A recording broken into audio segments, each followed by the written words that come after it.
I'm Brianna Rackow, and I am currently creating a second documentation video now that I've completed my production project. I remember how scared I was to try to create something using Scratch. Now that I am done, I recognize that it was still an in-depth project, but I had a lot of fun working on it.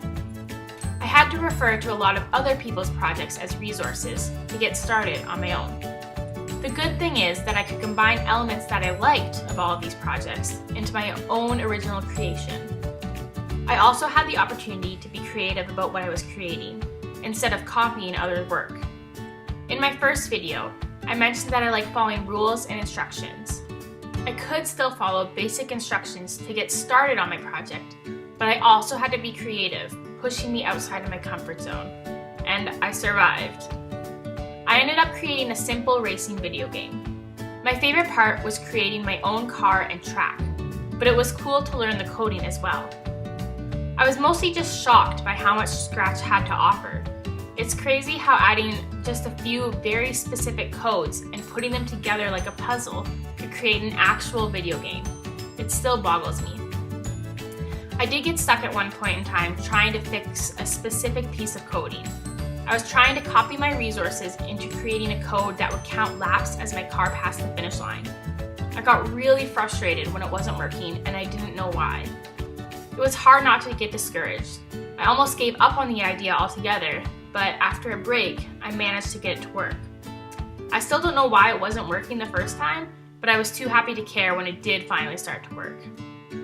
In the end, the biggest challenge was just teaching myself what to do.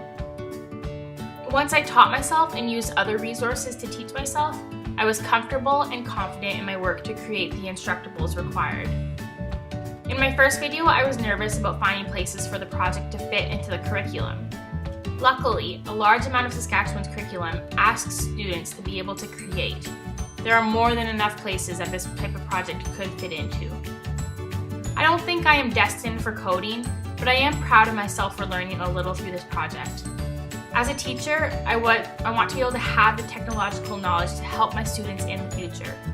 Not that I see myself needing to help students with coding specifically, but it's nice to know that I could.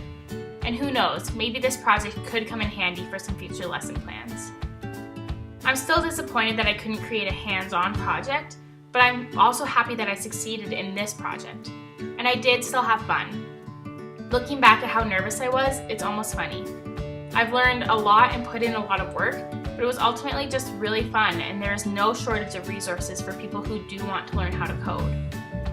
I'm proud of the basic knowledge that I have now, and whether I use it in the future or not remains to be seen. But what I have been given is the opportunity to learn, and I think I succeeded in that regard.